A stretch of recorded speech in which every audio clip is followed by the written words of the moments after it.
બીજાની સરખામણી કરવાનું બંધ કરો. તમારામાં પણ એક ખાસ વાત છે. તો નમસ્કાર મિત્રો, ડ્રીમ ઓફ હાઉસવાઈફમાં ફરી એકવાર તમારું હાર્દિક સ્વાગત છે.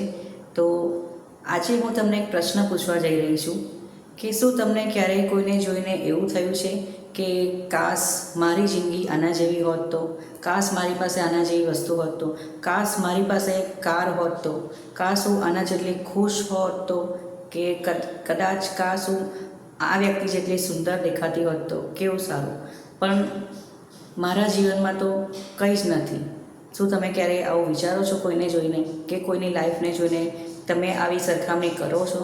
જો કરતા હોય તો મારો આ વિડીયો ફક્ત ને ફક્ત એના માટે જ છે જે પોતાની સરખામણી બીજા સાથે કરે છે અને પોતાનું જીવન દુઃખી બનાવે છે.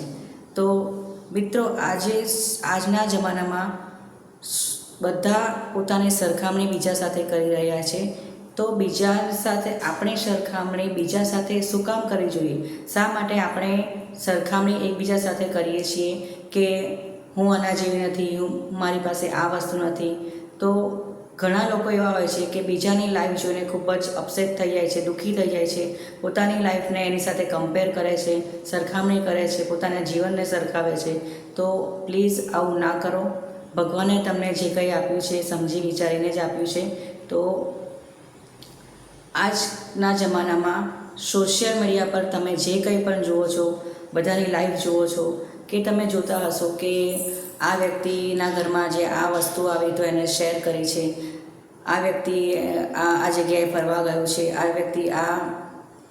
વ્યક્તિ સાથે કેટલું સરસ મજાનું કપલ છે, તો એ કેટલું સુંદર મજાનું સરસ મજાનું લાગે છે કપલ. તો આ વસ્તુ જોઈને તમને પણ દુઃખી થતું હશે કે મારી પાસે આવું કેમ નથી, મારા જીવનમાં આવું કેમ નથી, કેમ હું ખુશીને શેર નથી કરી શકતો? તો મિત્રો, હું તમને એ જ જણાવવા માગું છું કે અત્યારે સોશિયલ મીડિયા પર બધા જ પોતાની ખુશી શેર કરે છે. કોઈ પોતાનું વ્યક્તિગત દુઃખ કે મુસીબત શેર કરતું નથી, કોઈ પોતાની પરેશાની શેર કરતું નથી. બસ ફક્ત જે પોતાની ખુશી શેર કરે છે કે કોઈ કાર લાવે છે, કોઈ પોતાનું નવું ઘર ખરીદે છે, કોઈ મોટો બંગલો ખરીદે છે, તો એ રીતે પોતાની ખુશી સોશિયલ મીડિયા પર વિડીયો બનાવીને શેર કરે છે. અને આપણને એમ લાગે છે કે આ વ્યક્તિ કેટલું ખુશ છે, કેટલું ખુશનસીબ છે, કેટલું કિસ્મતવાળું છે કે આને આવું જીવન મળ્યું. પણ ખરેખર એવું નથી હોતું. એ ફક્ત એમની જિંદગીનો એક સરસ મજાનો સુંદર ખુશીનો ભાગ હોય છે જે તમારી સાથે સોશિયલ મીડિયા પર શેર કરે છે અને ખુશ રહે છે. તો ક્યારેય કોઈની લાઈફને જોઈને અપસેટ ના થાઓ. પોતાની લાઈફને હંમેશા બેટર રાખો. ક્યારેય કોઈના જીવનને જોઈને પણ દુઃખી ન થાઓ કે એનું જીવન મારા જીવન કરતાં વધારે ચડિયાતું છે. તો પ્લીઝ મારી આ વાતને ખાસ ધ્યાનમાં રાખજો. બીજો એક પોઈન્ટ હું તમને કહું કે ભગવાને બધાને એક સરખા નથી બનાવ્યા. ભગવાને કોઈને એક સરખા નથી બનાવ્યા. ભગવાને દરેક વ્યક્તિ અલગ અલગ બનાવી છે.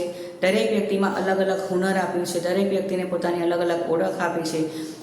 ભગવાને કોઈ વ્યક્તિને સુંદર બનાવી છે, કોઈ વ્યક્તિ સારું લખાણ લખી શકે છે, કોઈ વ્યક્તિ સારી રીતે બોલી શકે છે, કોઈ વ્યક્તિનામાં એવી ખાસિયત છે કે બધાને જલ્દીથી પોતાના બનાવી શકે છે, કોઈ વ્યક્તિ પ્રેમથી પોતાના બનાવી શકે છે, તો કોઈ વ્યક્તિ સુંદર દેખાય છે, તો અને કોઈ વ્યક્તિ પોતાના પરિવાર સાથે ખુશ રહે છે, પ્રેમથી રહે છે.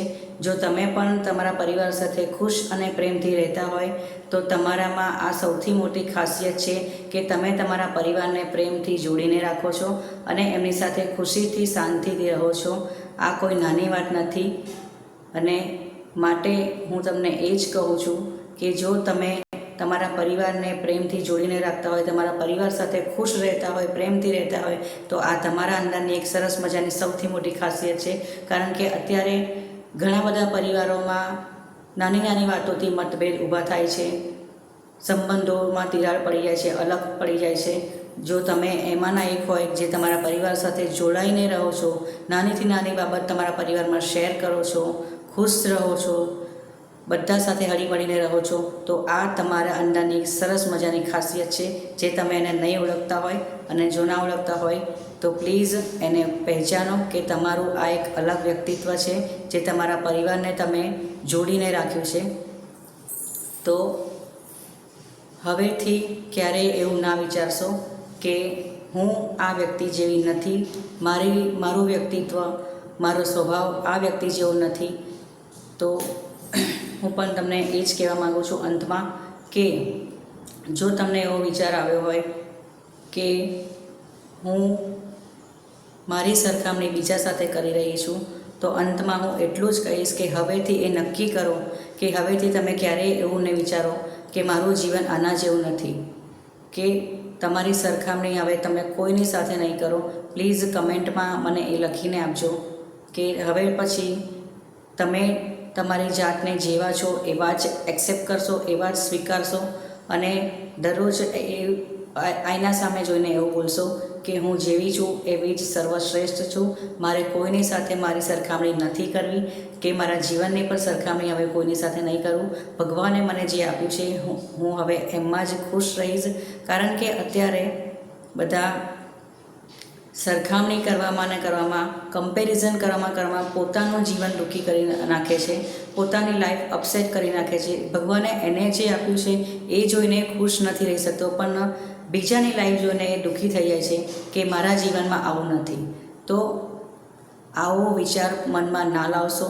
ભગવાને તમને જે આપ્યું છે એ પણ તમારા માટે સર્વશ્રેષ્ઠ છે, માટે એને ભગવાને તમને જે આપ્યું છે એને એક્સેપ્ટ કરો અને ખુશી તમારા પરિવાર સાથે હળીમળીને રહો.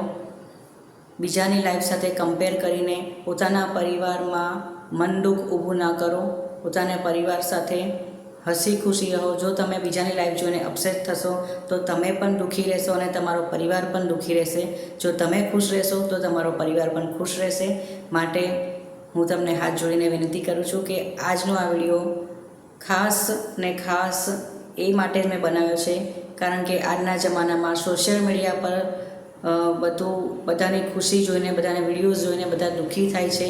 કારણ કે અને એવું વિચારે છે કે મારી પાસે આ નથી, મારી પાસે હું આ નથી કરી શકતી, હું આ નથી કરી શકતી, એવું વિચારીને દુઃખી થાય છે.